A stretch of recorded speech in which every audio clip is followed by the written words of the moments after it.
Yo, what's up, YouTube? What's up, everybody out there in TV land? So we did a thing yesterday. We played some Dimir Shadow in a local RCQ and managed to come out on top. So we're gonna talk about it here. Maybe Dimir Shadow is a deck you want to take to your local RCQ, and hopefully this video helps you out a little bit. So we're gonna go over the card choices that I made. We're going to go over the matchups that I saw.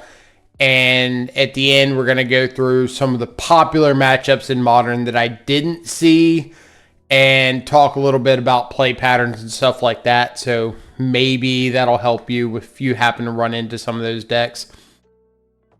So first off the list, I think the only difference between what's on the screen and what I ran in paper was I think I ran more Misty Rainforest because I was like, oh, somebody might mistake me for Nadu or something. And that was about it. As long as you're running blue fetch lands, it doesn't matter. If you're running the basic islands, if you're running the swamp, then you're going to want some number of black fetch lands to be able to find that swamp.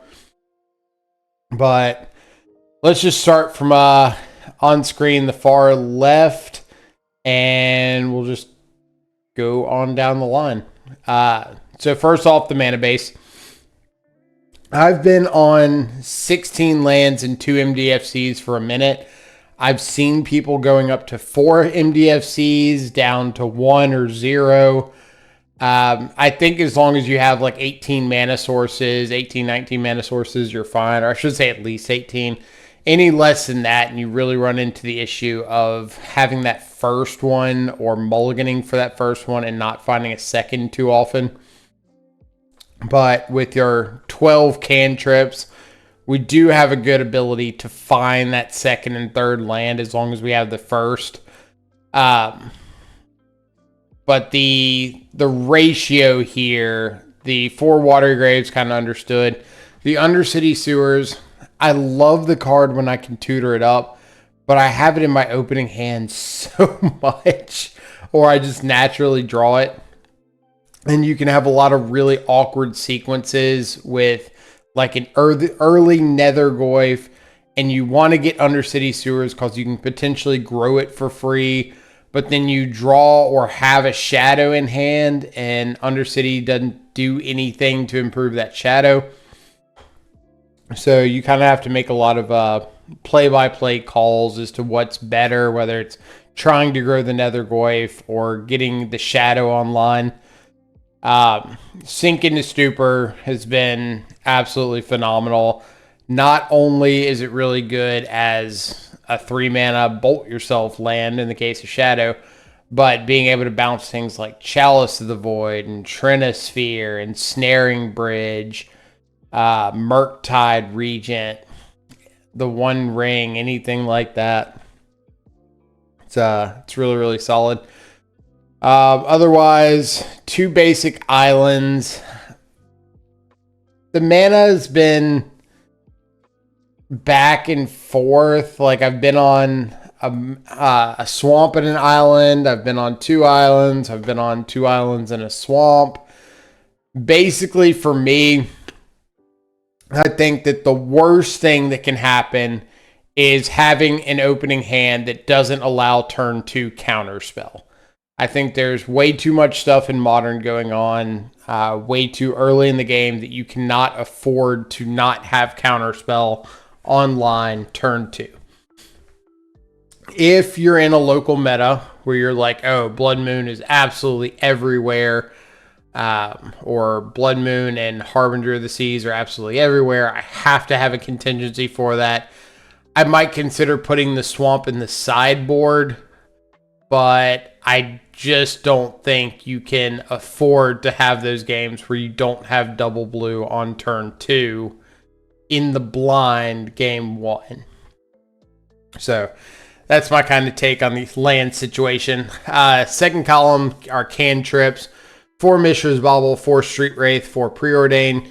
The Bauble and Street Wraith,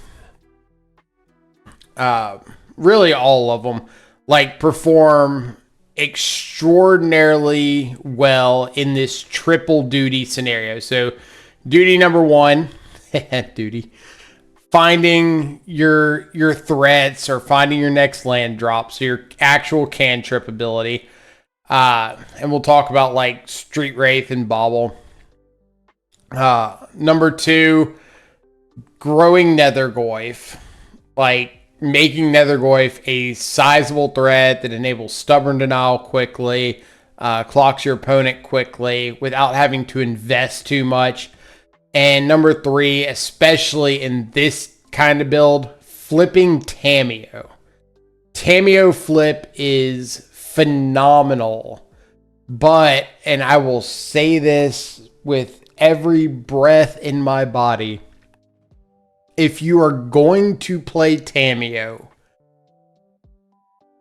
go one of 2 routes. Either you're like Wizards, where you play Tamiyo because she's a wizard and synergizes with things like Flame of Anor, or you go so all in on getting Tamiyo flipped ASAP that is one of your primary game plans. This deck does that latter option. With Street Wraith, Mishra's Bauble, Preordain, like if you see a Tamiyo in your opening hand, you are trying to flip Tamiyo turn 2 as often as humanly possible. And don't play it as if you're wanting to do like this value, grindy, make a clue, 2 turns later, crack your clue, make another clue. Do not play that style with Tamiyo in this deck. Your goal is to flip Tamiyo and get Tamiyo ulted. Period. The cantrips. Oh man, there is so much sequencing that goes into this deck in the first couple turns of the game. Like after turn 2 or 3, it really becomes, okay, I'm fetching and shocking to grow Shadow, or I'm casting spells because I have a card type I need in the yard for Nethergoyf. Or opponent's got something on the board and I'm removing it, or they've got something in hand and I'm countering it. Really straightforward.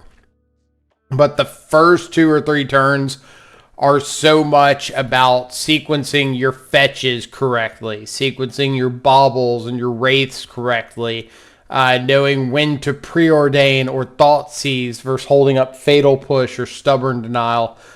And it gets a lot more into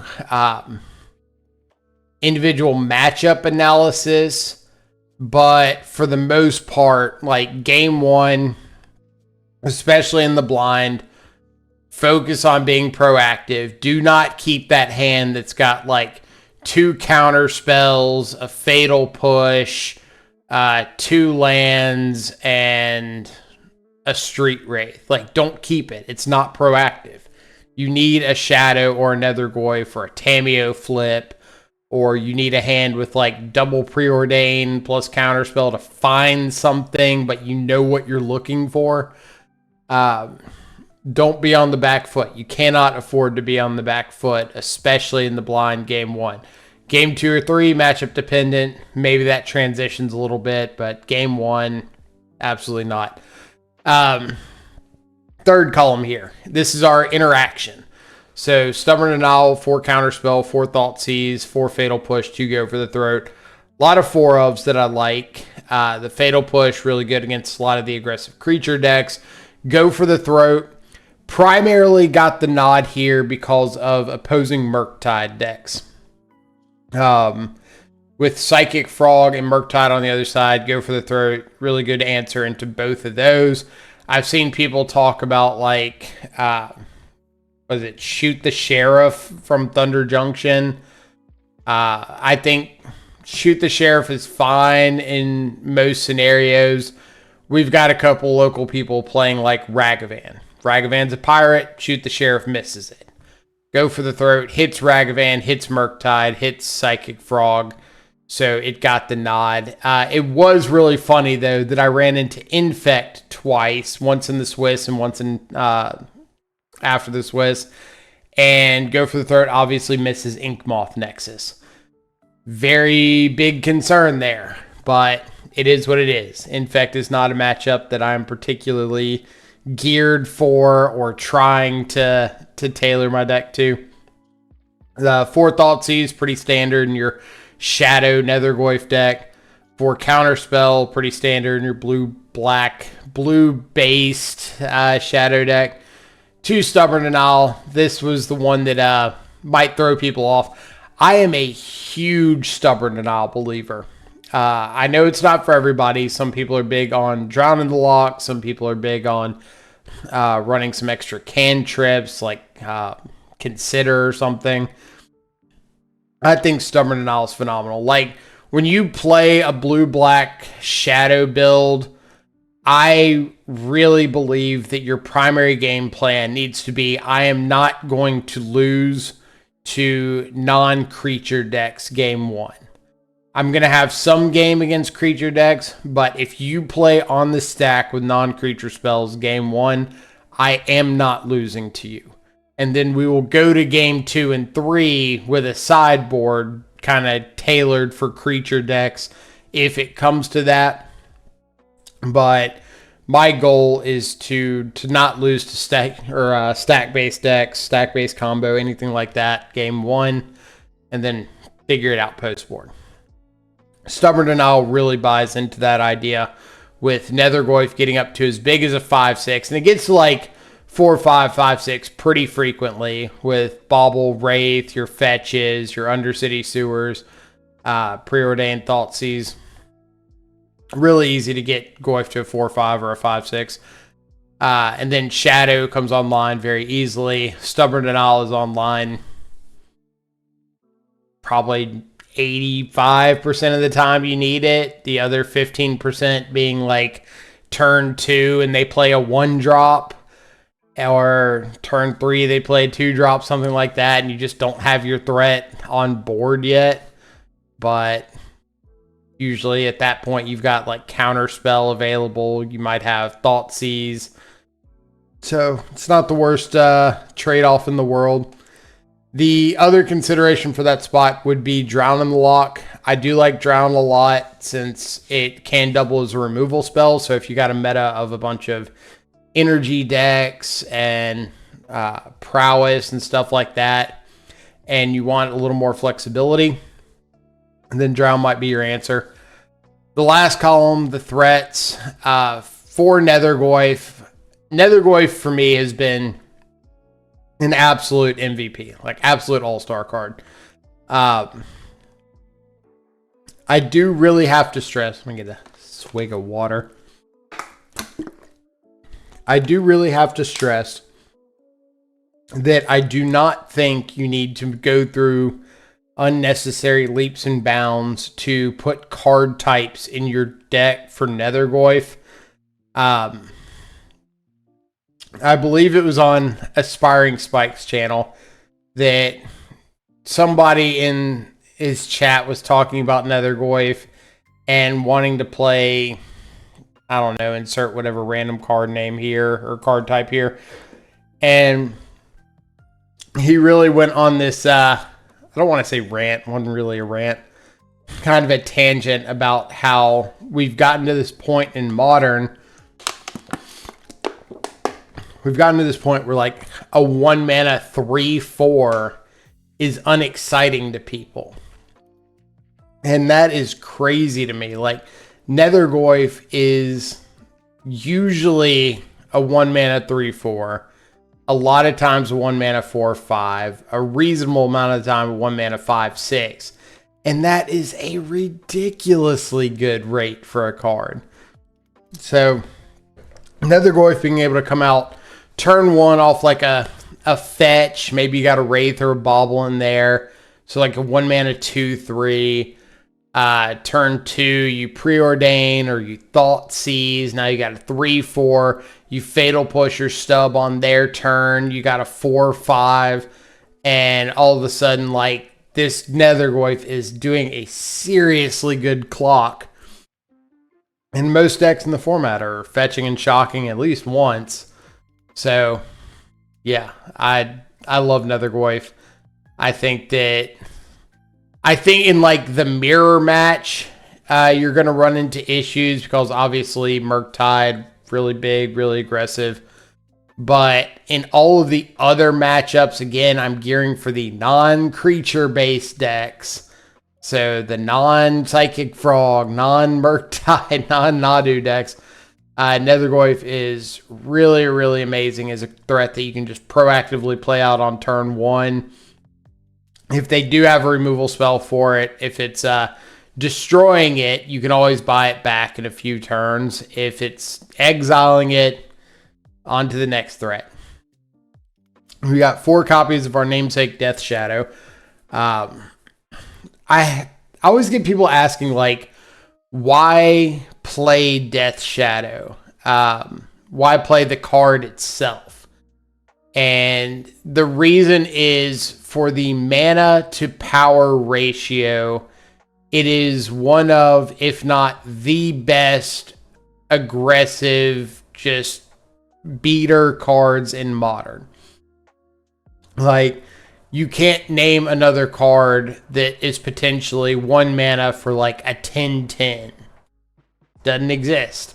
That's your reason to play Shadow, is you lower your life total aggressively if you have a Shadow available, and you use that cost to leverage a mana advantage against your opponent by assumingly making your 1 mana threat now be able to Abyss mode their 2 or 3 mana plays. Make your 1 mana threat interact with their 2 or 3 mana removal spells.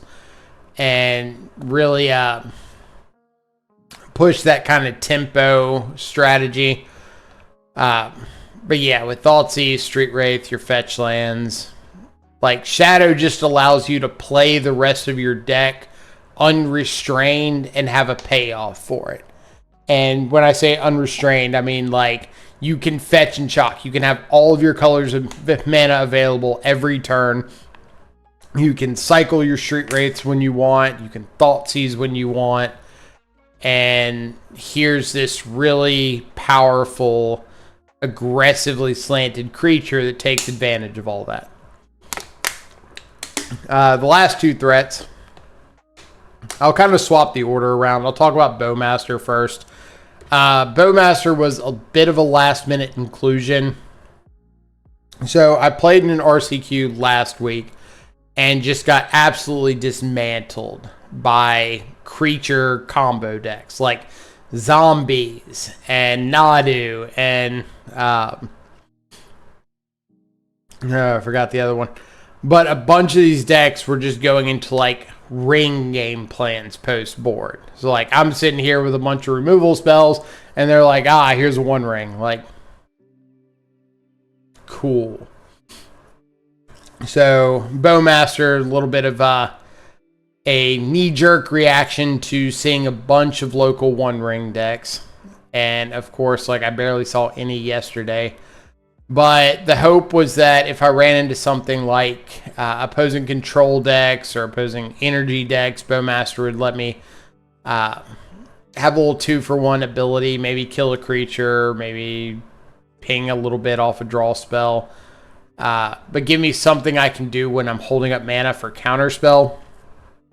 And I think I ended up casting them like 3 times the entire day. Once pinged off a Noble Hierarch against Infect. Obviously felt good. Once was just putting in a threat against Esper Goryo's Vengeance. And I think the last one was kind of the same deal. I don't even think I got a Bowmaster draw trigger, which doesn't surprise me that much, because if you go down the list of the top decks in Modern right now, not a lot of them actually say draw anywhere. So like the energy decks, Nadu, Ruby Storm, Tron, outside of the ring, like none of those say draw on anything. So Bowmaster, I don't think, is in a particularly good place right now. But again, I was playing it because I saw a lot of ring last week and I wanted to be prepared for it this week. And then finally in our threat base, Tamiyo, Inquisitive Student. So this card, let's I get a We'll zoom in here. This card is so ridiculously underrated still. It blows my mind. And I have to preface my whole little Tamiyo segment here about or around the idea that Tamiyo just wins me games. I don't feel a strange or a strong need to justify it past that, because I've always been very adamant on this channel about if a card wins you games, everybody else's opinions on it can go kick rocks. Because at the end of the game, or at the end of the day, your goal is to win games. And if the card is doing that for you, then play the card. And Tamiyo has been my win games card. So I had multiple games over the course of the day where I flipped Tamiyo on turn 2. I had a game against Mill where I flipped Tamiyo quickly and proceeded to get out a Nethergoyf and rebuy the same Stubborn Denial 3 times. Pretty good. I had a game against Espergorios where I flipped Tamiyo on 2 and they ended up having to scoop to Tamiyo on like 4 because they didn't have an answer for it, and Tamiyo was just going to ult and win the game. Had another Tamiyo flip against Storm and was able to... What was that one? That one was flip against Storm, rebuy a Preordained to be able to find my 3rd land so I could start double spelling like Thoughtseize plus Counterspell or Threat plus Counterspell. So Tamiyo did a lot of work there. Yeah. Like the clue part, I maybe made 2 clues over the course of the day. Actually, I think it was exactly 2, which is kind of funny. But just getting her flipped and getting to actively start working on an alternate way to win the game. And I have to mention how low the opportunity cost of Tamiyo is. So in this deck, Tamiyo is flipping with the use of things like Mishra's Bauble, Street Wraith, Preordained. 2 of those 3 required no mana investment whatsoever. So all you're doing is replacing themselves in your hand, and they're actively working towards flipping your Tamiyo. The Preordained, you do have to invest mana into it, but a lot of the times that's something you would be doing anyway, so you're not really wasting excess mana, especially if it's on something like turn 2 where you get to attack with Tamiyo, make a clue, cycle a Street Wraith, cast a Preordain, maybe find a Thoughtseize or a Fatal Push or a Stub or Nethergoyf or something you can follow up that Preordain with, and you still get to use all your mana on turn 2 while flipping your Tamiyo and providing an alternate win condition.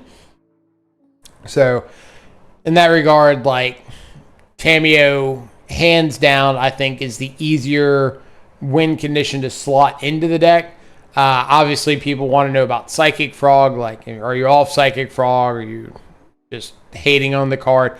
I don't hate Psychic Frog. I don't think my local meta is particularly friendly towards Psychic Frog. A lot of, like, white exile-based removal spells, a lot of fatal pushes, and the Frog really can't afford to throw a bunch of cards into it just to be dealt with very easily. And if you're playing the Frog and just like playing out a 1-2 and hitting your opponent for 20 times and drawing a card 20 times, that's just not worth it. Like, you need to invest some cards into it, but as soon as you invest cards into it, it becomes a risk versus reward scenario. And a lot of times I found that the risk was not worth the reward. Like I said, last week I ran into a bunch of creature decks where I'd have Frog and I'd have to exile my yard like every single turn to jump the Frog to try to swing over some of these Springheart Nantuko tokens or zombies or whatever, Bowmaster tokens. And they just have Fatal Push, or they'd have, what was the other one? One of them played a funky white removal spell on me.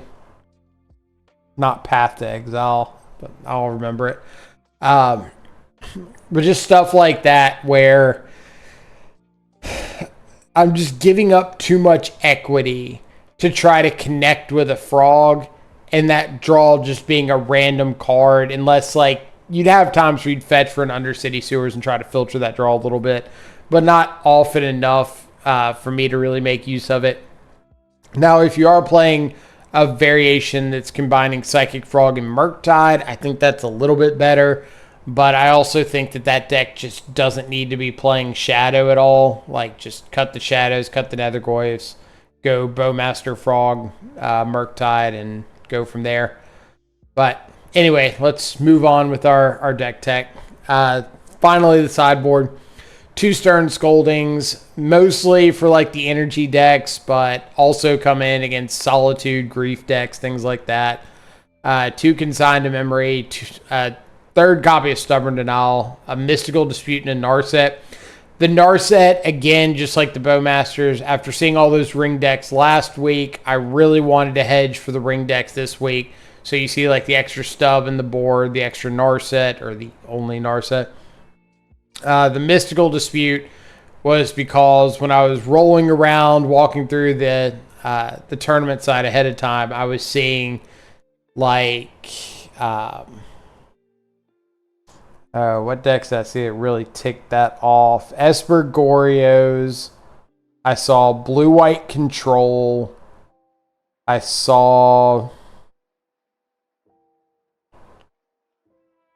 something else. There was like, oh, I want another blue counter spell.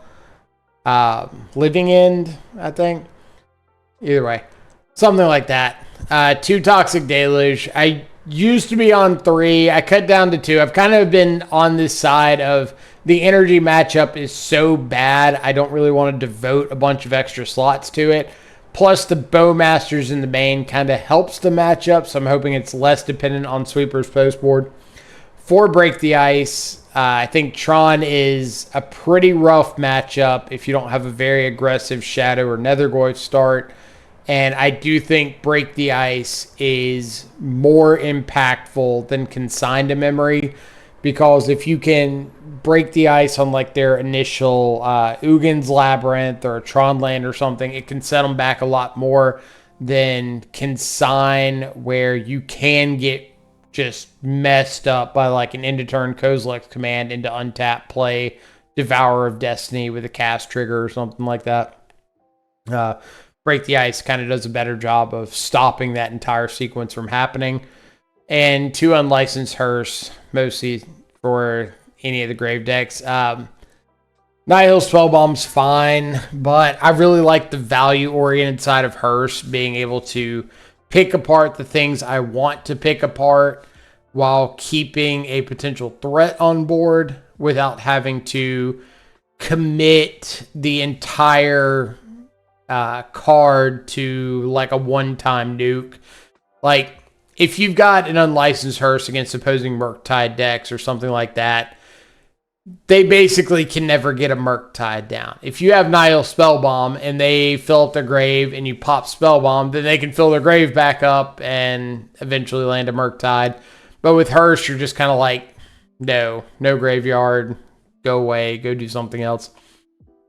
So yeah, that's kind of it for the sideboard. Let's talk about some of the matches that I ended up seeing in the Swiss. I'm going to do a lot of this off. I'm going to do a lot of this off of memory, so I'll probably be missing a matchup or two, but I'll talk about some of the highlight ones. Between Swiss and the cut, I know I saw Infect multiple times. Same pilot, once in the Swiss, once after. Fatal Push, obviously great. Go for the throat. But really what did them in was just being able to get quick Nethergoyf down, quick Nethergoyf plus Shadow, and really start pressuring the life total. Because as soon as they went to not necessarily abyss mode, but where I could potentially threaten lethal. Like one of the games, I had 2/6/6 shadows and they're at 15, and I can attack with my shadows because if they say no blocks and I just cycle a street wraith, they're dead. So being able to get to a point very quickly where you can threaten lethal and force them into that reactive role, that makes your counter spells better. That makes your removal spells better, because now it becomes, okay, they have to block and either use a protection spell or try to pump their guy to eat my guy, whatever. And now they're on the back foot using their spells like reactively. And that makes my stuff a whole lot easier to sequence. The keys against Infect really are: do not interact on your opponent's first main phase. Do not interact in combat unless you have to. Interacting second main phase into turn, ideal. Interacting on your turn, you can, but try not to. But just don't pick a fight in combat. Be okay taking a couple chip points of Infect here and there, because your clock is going to be significantly faster than theirs if they're chipping in damage. Now, if they go for it and you have to stop them or you die, then just try to be careful about what you interact with. So, for example, if your opponent leads with a mutagenic growth and they've got 2 green mana available, and your option is to fight over the mutagenic growth or wait, then it might be more, it might be better to wait. Like, let's say, here's a good example. Your opponent's got 2 green mana open. They've activated their Ink Moth. They're sitting there getting ready to attack, and they cast a mutagenic growth on their Ink Moth. And you go to Fatal Push, and they go Vines. You counter the Vines, and they have another protection spell. And now all of a sudden the Ink Moth is getting through. Bad for you. Alternatively, they start off on a mutagenic growth. You let it go, and then they go Scale Up. Okay, respond to that with my removal spell. They respond with their protection spell. Now they're out of mana. I counter their protection spell. Ink Moth is gone. Threat's gone. They just wasted a bunch of cards. Stuff like that. Don't respond to the things that you don't need to respond to. If it's not actually killing you, or if you are only able to respond a limited amount of times, then just be careful there. Post-board, they did bring in Endurance. Would have gotten me game 2 in the finals if I didn't just have a hand that was multiple Nethergoyf, multiple Shadow, and really push through damage quickly. I got to a point where I was able to attack in with 2 Shadows and hold back a Nethergoyf and a Bowmaster and a token. So I didn't have Endurance on my radar, but Nethergoyf was my smaller threat, so I was more willing to give it up on the defensive side than give up one of my Shadows. So it happened to work out that came out favorably. Toxic Deluge was also really good against them, especially after a Thoughtseize where I got to take a pump spell, then untap, Deluge away. What was it, a Noble Hierarch, a Blighted Agent, something like that. Stern Scolding, really good. What was the other matchup? Storm. I've talked continually about Storm on the channel whenever we play in that matchup. I think it's really, really fun to play against Storm. I think it's a really good matchup for us. If you think Ruby Storm is very popular online, then I think that's a great reason to pick up Dimir Shadow. I also think that this version with Nethergoyf and Stubborn Denial is exponentially better against Storm than a lot of the other versions. Now, if you are on the Psychic Frog Murktide version with like 3 spell snares in the main, you're probably okay against them. But I don't think it's a matchup that you need to be running a bunch of sideboard hate. Like, I'll see people against Storm bringing in Hearses and Nihil Spell Bombs and Fluster Storms and all this. And I really think that's just kind of overkill for the matchup. Usually I'll bring in Stub if I've got any in the sideboard. The Consigned to Memories, because they do hit Ruby Medallion. They also can hit a Storm trigger off Grape Shot. But usually if your opponent has enough Storm to where they're Grape Shotting, they probably have the mana to Past in Flames back that Grape Shot again. So that's not a very reliable avenue. But it can be good if they go for like a Wish into a Galvanic Relay to try to set up a win for the next turn. You can consign that Storm trigger on the relay and kind of gotcha with that. Hearse, I might bring in 1 Hearse if I've got another spot to cut, but I really don't think you ever have to worry about your opponent resolving a meaningful Past in Flames as long as you're keeping the mana reducers at bay and putting a relevant clock on board.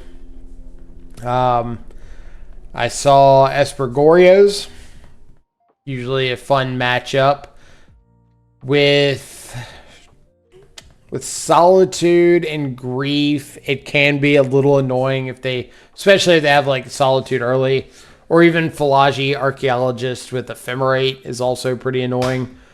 But your game plan is typically like fight over anything that gets stuff into the yard.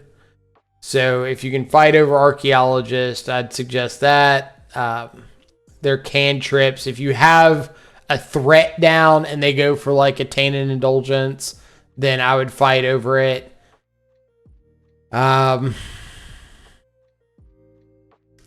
You really have to treat it like it's an aggressive stack-based combo deck. Like, just focus on Thought Seizes and threats and holding up a counterspell for an actual payoff.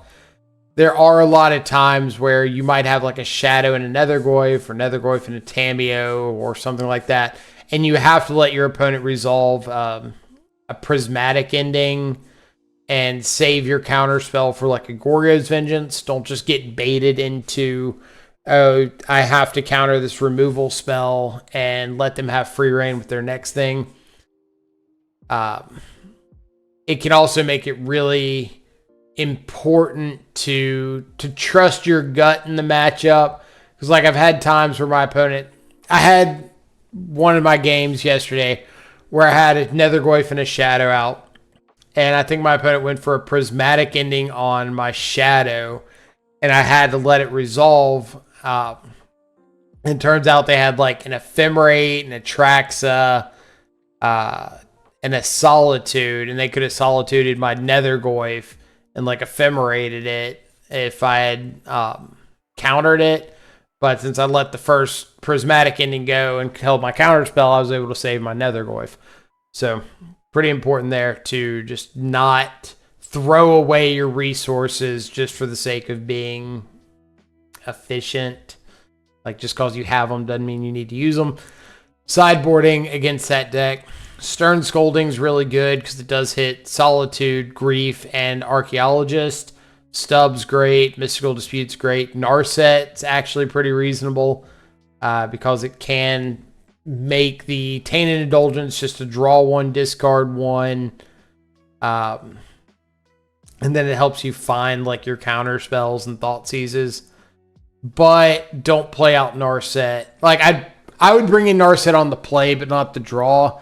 And I would not play it out if I didn't know my opponent couldn't do something to like really wreck my world right there. So maybe I want to save Narset for like turn 4 when I've got a threat down, Narset plus Stub, Narset plus Mystical Dispute, something like that. Unlicensed Hearse, really, really good against that deck. You do have to be careful going into the game 2 and 3. Psychic Frog can be a bit rough because a lot of times you're really inclined to board out some number of like Fatal Push because they don't hit Solitude, they don't hit Atraxa, Gristlebrand, anything like that.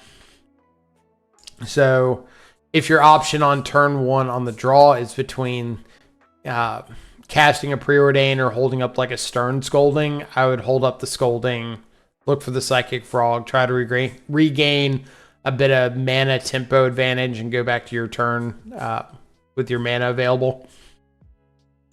What else do we see? Infect and Storm and Goryo's Vengeance and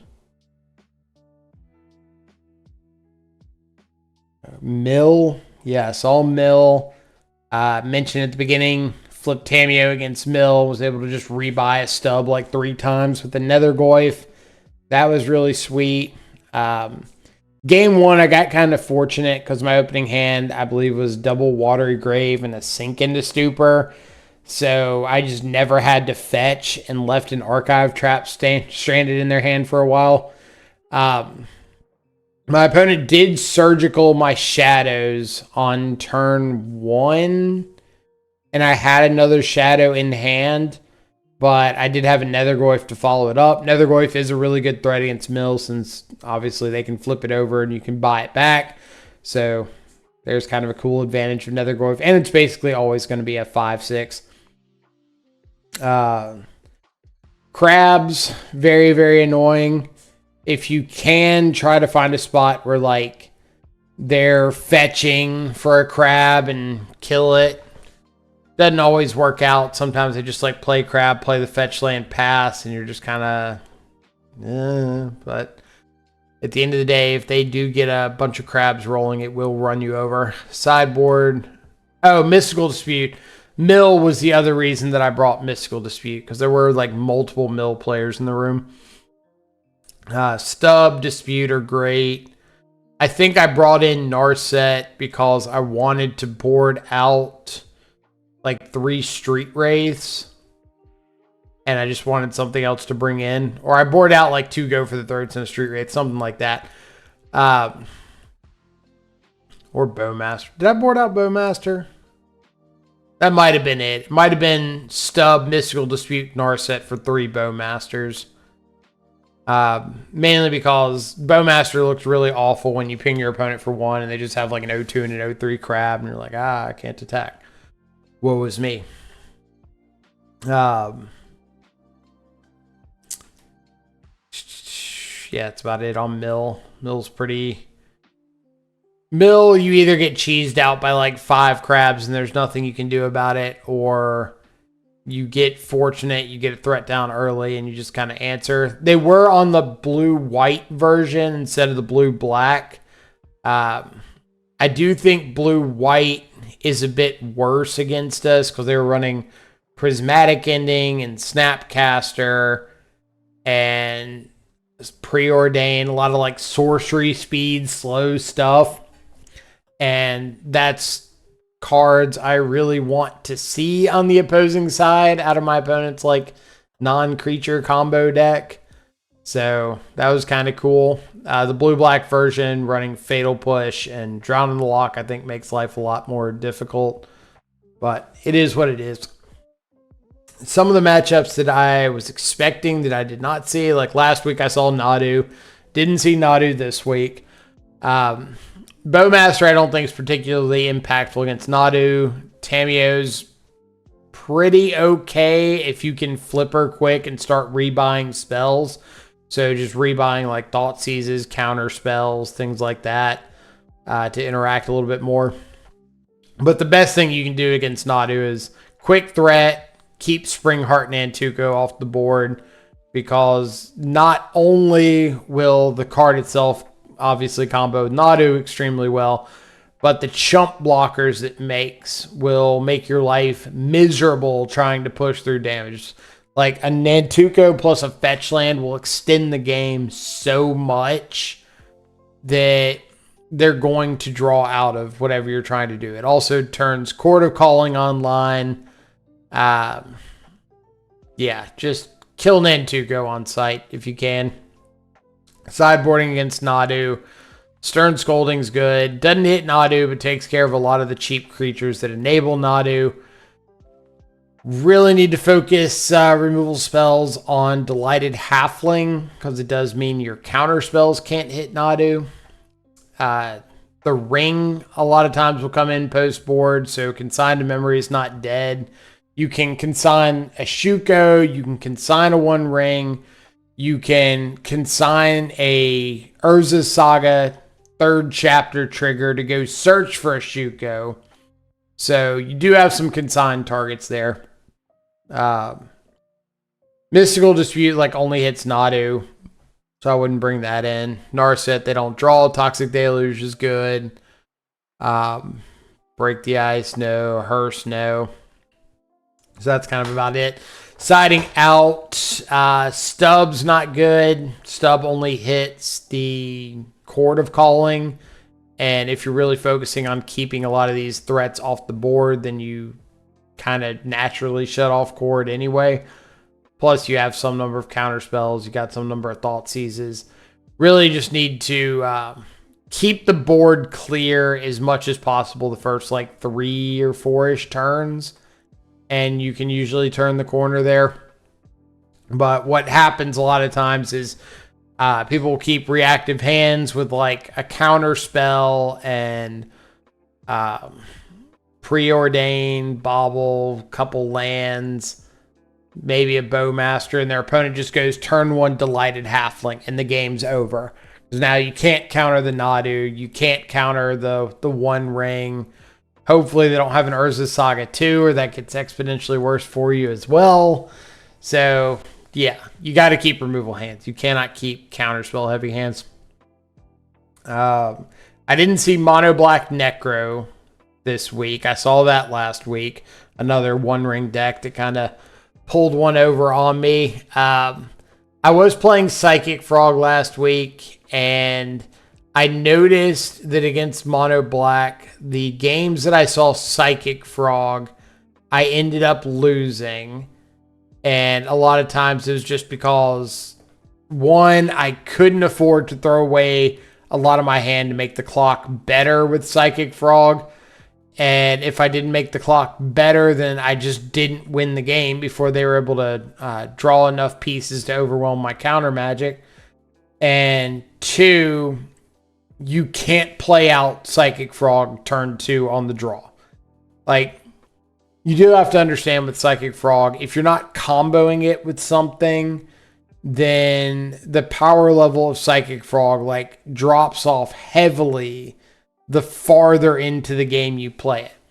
It's still okay on like turn 6 or something as a top deck. I mean, fairly good as like a top deck if both players are empty-handed, but that's usually not the case. But if you don't play it on turn 2, like, its usefulness just kind of falls off. And against Mono Black, you can't play it on turn 2. Because if your opponent just untaps and Windmill Slams and Necro Dominance, you're done. If you're playing a bunch of Force Negations, that can change a little bit here and there. But general rule of thumb, I probably wouldn't Windmill Slam it on turn 2. But Nethergoyf, you can Windmill Slam a Nethergoyf whenever you want. So a Goyf on 1 with like a fetch land means it can't be Bowmastered on 2. Or you play it out on 1 without a fetch land to try to bait a Bowmaster and then cycle a Street Wraith before the Bowmaster resolves. And you get to have your Nethergoyf survive. Stuff like that's kind of interesting, kind of fun. But it allows you to get on the board sooner without having to commit the mana to Psychic Frog, especially in a matchup where you can't really afford to commit the mana there. Sideboarding against Mono Black. Stern Scolding's okay. It hits Grief, hits Dolphy, hits Bowmaster. Consigned to Memory hits the One Ring. Depending on your counter suite, you might have to bring in Consign. I try not to because I don't think hitting like the ETB trigger on a Bowmaster or a Grief is worth it. And I don't think that hitting the end of turn draw trigger off Necro is worth it. But if you got a bunch of stubs instead, those are better. Force is good. Narset's good in that matchup. Stops Necro Dominance, stops the One Ring. That's about it for that one. Siding out. I'm usually a big fan of treating it like an old school Dimir, boarding out a couple Thought Seizes, 2 or 3, maybe boarding out a couple Wraiths. Because they do have like Bowmasters and stuff. You really don't want to see Wraith into those. I've seen people board out some number of Preordains because you don't want your opponent to get down an early Bowmaster and then like top deck a Preordain and have to take pings. I'm not so worried about that aspect of it because Nethergoyf and Shadow both don't really care if you take an extra ping or an extra point or two here or there. And then you've got Bowmasters to kind of deal with your opponent's Bowmasters. So I'm more on that Thought Seize, take out a couple Wraith plan. What Energy? Energy is always a popular matchup. I will preface by saying I do think Tamiyo's not so great against Energy because Galvanic Discharge hitting her, whether she's flipped or not, is a big deal. And Flage hitting the front side is a big deal. I don't think she's bad because she does like shut off Ocelot Pride really well. So I don't want to say she's a bad card against Energy. I just don't think that she's the ideal card. Nethergoyf's really good. Shadow, obviously. Bowmaster is really good against Energy. Unfortunately, their deck just kind of overwhelms a lot of what you want to do. Like, Energy forces you to have the right interaction against the right lineup the first 2 or 3 turns of the game, and then hope that they can't follow up after that initial surge. So, like, you really want to have removal spell for the Guide of Souls on 1. And it's because if they Guide of Souls on 1 into, like, Ocelot Pride on 2, then they get the life gain trigger, they get to make an extra token, they get the extra energy, and it starts to snowball. If they go Guide on 1 into, like, Amped Raptor, they get up to 3 energy. That unlocks Blood Moon on turn 2, Flage on turn 2, Fable of the Mirror Breaker on turn 2, off of Amped Raptor. A Guide of Souls into an Ajani puts a lot of pressure on your life total very, very quickly, and it's difficult to block the Ajani. So having the removal spell for that Guide is almost an absolute necessity. And then following up that turn 1 removal spell with like a counter spell or something for whatever the impactful 2-for-1 turn 2 play is, whether it's Amped Raptor or a Johnny. Need to be able to answer that kind of cleanly. And then from there, it's hope to 1-for-1. Unless you've got a Deluge, and then maybe you can let your opponent extend a little bit. Not let a Johnny get flipped. If they've got a Flage, hopefully you can find a Hearse. It's just a bunch of different ways that your deck gets kind of stretched thin. And there's not a good answer for any of it. I've seen people talking about main decking a Plague Engineer, and then like one more on the side, naming Cat or something, stops Ocelot Pride. A Johnny flips immediately, but then just makes tokens that die. And then you can really focus your interaction on keeping red permanents off the board. Then the Johnny doesn't do anything. That could be an idea worth trying out. But I'll probably give that a shot at some point. I just don't know if I think Plague Engineer is worth it against the rest of the format. You can like name Insect Token against Nadu. That's kind of cool, but or name Insect and just kind of wipe away those, but whatever. Any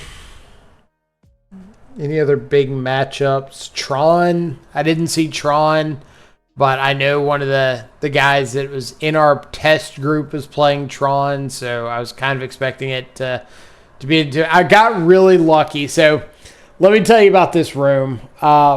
So much non-creature combo decks. Like, I saw Griselbrand. I saw Espergorios. A bunch of mill. I saw blue-white control, Tron, Infect, and like the blue-white control and the Tron players got matched together round one. So automatically, one of my two worst matches of the entire event is going to have a loss. That's phenomenal. So watching Tron beat blue-white control means more likely to see Tron, which I was pretty geared for with the 4 break the ice and the 2 consign. Against Tron, Bowmaster's pretty awful. Fatal push, go for the throat, obviously. Fatal push especially. Like if you're running fatal push, drown. Those are the easiest cuts in the world. Go for the throat. You can keep it in the more like creatures they're on. If they're on traditional Tron, I'd cut it. Orcish Bowmaster, you probably have to leave in just for the 1 ring. But then sideboarding, like Consign to Memory is great, Stub's great, Break the Ice is great. Just be proactive. Don't treat Tron like you're the control deck. I know you've got the counter spells, you've got the consigns and Break the Ice and stuff.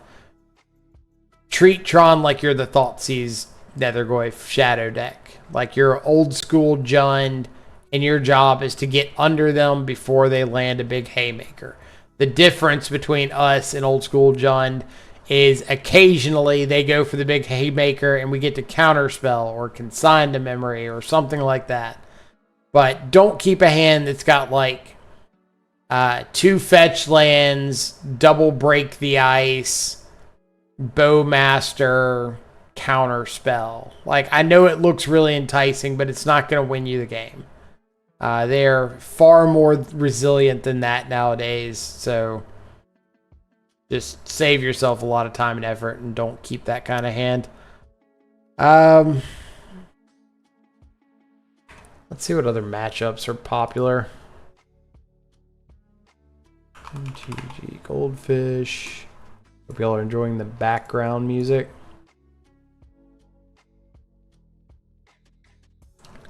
Modern. Jeskai Control. Jeskai Control can be a little rough. Like, as long as you keep the 1 ring off the board, it's kind of okay. Flage doesn't really kill your stuff. Discharge doesn't kill your stuff. And the fact that they're playing Wrath Disguise now instead of Supreme Verdict means that we can actually counter their Wrath. That is huge. That is a phenomenal improvement from the Shadow side. Just being able to counter their Wrath effect. Sometimes they can like Wrath plus Counterspell backup. So hold your Counterspells for things that matter. Like, don't be fighting over Tune the Narratives, or you might have to fight over Teferi. Sometimes you don't. Depends on what your hand looks like. Or if you have double threat down, they Teferi bounce 1, then it might be better to just let them do that. Kill the Teferi, replay your threat, and pass. Sideboard, nothing really crazy. The Murktide Mirror. That's one of the big reasons I mentioned. Go for the throat. Nethergoyf's really good against the Murktide Mirror. Just being able to get out a threat early that you don't care if it gets killed. Tameo is really good in the Murktide Mirror. Once you flip Tameo, a lot of times they don't have any way of actually getting it off the board. So they might try to aggressively Bowmaster to ping it. And then you can fight over those sorts of things or just play a threat and stand in the way. Murktide, you do have 4 main deck answers to Murktide. The 2 go for the throat and the 2 sink into stupor. Technically, you've got Thoughtseize, Counterspell, but when you're playing against an opposing Counterspell deck with a bunch of spell snares, I don't really expect the Counterspell plan to be as effective. So it's probably going to resolve, and you need to be able to answer it after it resolves. So if you can avoid it, save your go for the throats for Murktide. Don't use your go for the throats on Frog unless you absolutely have to. I talked about most of these. Through the Breach hadn't. I guess Through the Breach is seeing a bit of a resurgence right now, but it's kind of the same as the other Tron variants. Break the ice. Every now and then you'll have a game where you have to break the ice, a Grove of the Burn Willows to keep your shadow around, but Thoughtseize, Street Wraith, Shadow, Fetch Lands usually lets you get big enough to like fight through a Grove. Maybe not a second one, but at least one. But yeah, I guess that's about all I got. We're like right at the hour mark, so that was a pretty good timed video. So if you got any questions, comments about the list, feel free to leave them in the comments below. Always happy to see what y'all think, what maybe jumped out to you about the list, what you might want to change. I cannot stress it enough. If a card works for you, play the card. Don't like take my list and be like, oh, I don't like these 17 cards, but he played them, so I got to play them. Like, no, play what works for you. You know your local meta better than I know your local meta. So always err on the side of experience when you're making any of those minute changes. Otherwise, yeah, deck's great. I hope y'all find some similar success with it if you're grinding some RCQs this season. And if you are, especially if you're in like the southern